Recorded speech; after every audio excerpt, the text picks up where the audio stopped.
Hello everyone.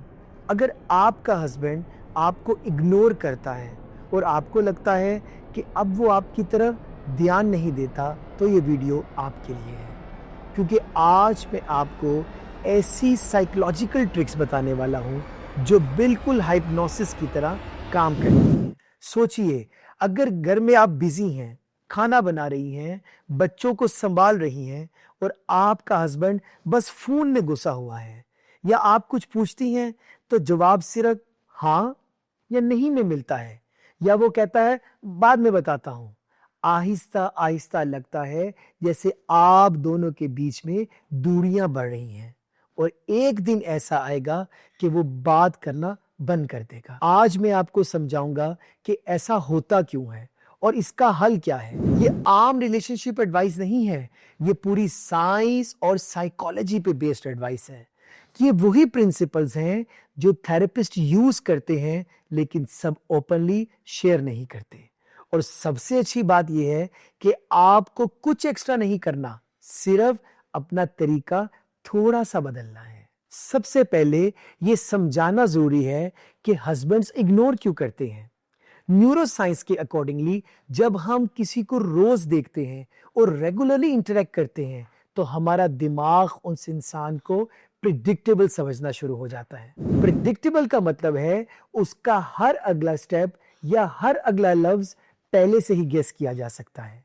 आपका husband आपको इतने अच्छे से जानता है कि वो पहले ही एंटिसिपेट कर लेता है कि आप क्या कहने वाली हैं या क्या करने वाली हैं।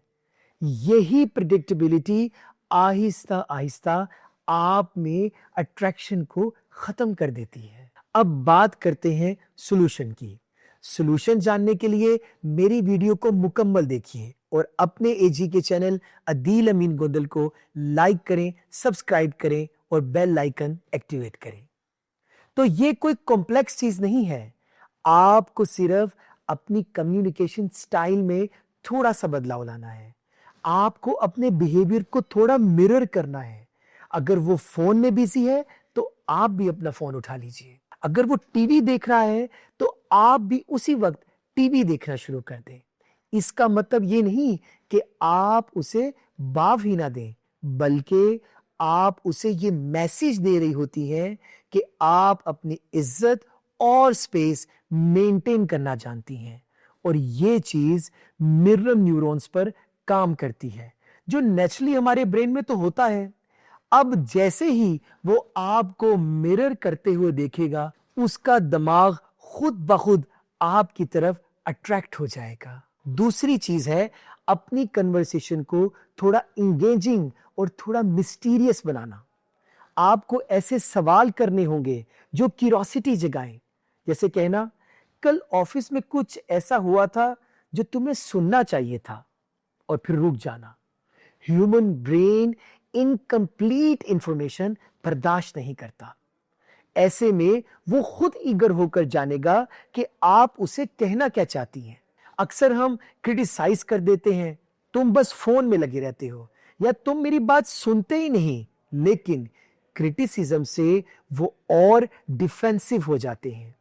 अगर आप इंगेजिंग और क्यूरियोसिटी बेस्ड सवाल करेंगी, तो उसका दिमाग ऑटोमेटिकली आपकी तरफ खींचने लगेगा। और तीसरा, अपनी कन्वर्सेशन को छोटा और इंपैक्टफुल रखना। न्यूरोसाइंस के मुताबिक अटेंशन स्पैन लिमिटेड होता है। अगर आप सिर्फ 90 सेकंड्स तक बात करेंगी और फिर रुक जाएंगी, तो उसका दिमाग खुद ब खुद सोचने लगेगा कि ये अगली बात क्या कहने वाली थी। व्यूअर्स, ये टेक्निक्स काम करती हैं क्योंकि ये ह्यूमन साइकोलॉजी के बेसिक प्रिंसिपल्स पे बेस्ड हैं। और आप अपने हस्बैंड को कंट्रोल नहीं कर रही, आप सिर्फ अपनी कम्युनिकेशन स्टाइल को इंप्रूव कर रही होती हैं। और आप जब ये करेंगी तो नेचुरल तौर पर रिश्ता पहले से ज्यादा स्ट्रांग हो जाएगा। लेकिन याद रखिए, कंसिस्टेंसी बहुत जरूरी है। एक दिन या 2 दिन करके छोड़ देने से कुछ नहीं होगा।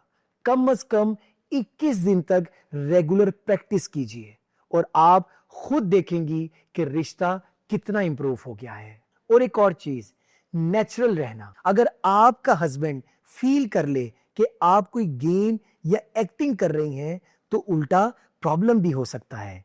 इसलिए प्रैक्टिस करें लेकिन ओवरडू ना करें।